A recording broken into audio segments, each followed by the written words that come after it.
Hey guys, what's going on? Thought I'd make a quick video today about how I fixed an air leak I was having in my magazine on my XTP gas blowback gel blaster pistol. Couldn't find any videos online on how to fix this. Also couldn't find any videos online about how to set the correct depth of the output valve, so I'll talk about that as well. So as you may know, with these gas blowback pistols, they tend to have two issues, the magazines. One is air leaks at the bottom.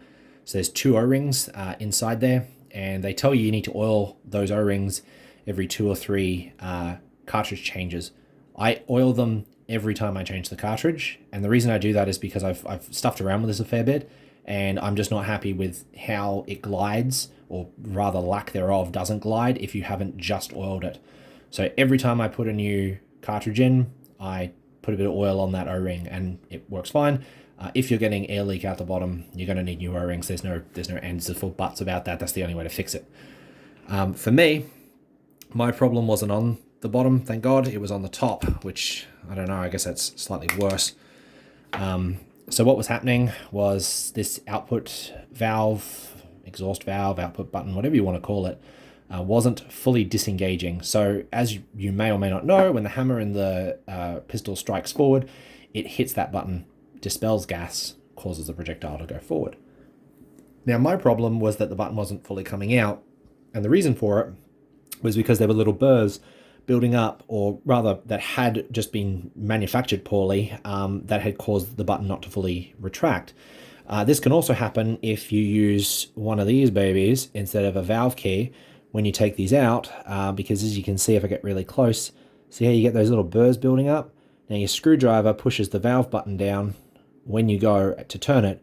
So if it's going to cause a burr, the burr is going to probably come inwards and it's going to stop that button from actuating properly.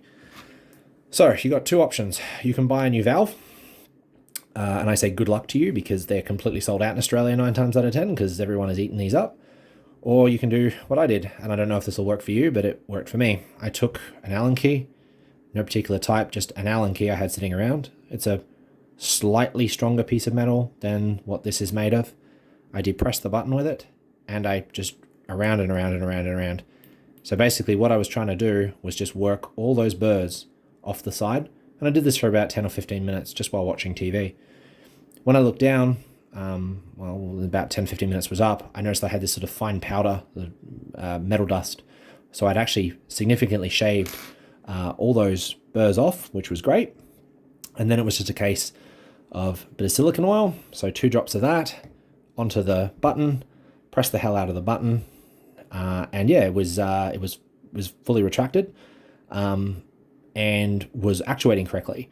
Now, because this wasn't the first thing I tried, I've had this valve out a couple of times, and there isn't a video online that I've seen yet that shows you how to set this valve's height correctly. And there is a bit of a trick to it. Now, airsoft places will have you believe that you just screw the valve all the way in, but if you screw the valve all the way in till it stops, and you can try it, and you'll see what happens. What happens is when you shoot, you squeeze your trigger, and the gas will cause it to travel about that far. So the slide won't fully travel. It won't go all the way back to where it needs to. It'll go about that far and just each time you pull it. So you'll know it's not working because if you keep your finger off the slide lock and you've got nothing in the magazine, it's just going to keep doing this all day, and it's not going to feel right. It's not going to be right. And yeah, it's wrong. So the height, and this was a case of trial and error, I went through about 7 nangs trying to figure this out. I'm just going to give you a bit of a view here. This was the height that worked for me. So you can see it doesn't extrude above the top of the magazine. Just give you a couple different views here so you can see exactly what I'm talking about. And that height, which is a little bit of a challenge to get it to, because there's a lot of movement in that, was the perfect setting for this. And with that, I found when it was charged and I held it down and I squeezed trigger, I'd get full actuation all the way back each shot. So I was getting a good amount of feedback out of it, so a good amount of recoil, which I suppose what you want out of a gas blowback pistol. And yeah, it was no issues at all. So short answer, you're either going to be up for a new output valve if you can't fix it that way, or you might need to just take it to a shop to get it serviced. But I found that the Allen key trick sort of worked out for me. I've got two pieces of advice at this point. Well, three, I suppose. First one is get yourself this stuff, Shock Oil 2000, perfect viscosity. Got recommended it, loved it every time. Try never to use a screwdriver to adjust this. I know that you can, but it has this terrible habit of causing burrs, and frequently oil that valve. And my final piece of advice, again, is what the stores don't tell you. They say every 2 or 3 times. I say oil those O-rings every time you take that out. Even if you're not putting a new cartridge in, if you're going to travel that out and put it back in, oil it. As far as I'm concerned, there's no such thing as over-oiling those things, because you'd much rather have it over-oiled than under-oiled, because it's a pain in the ass to get new O-rings for them at the moment because everyone's chewing through them. Anyway, that's my video, guys.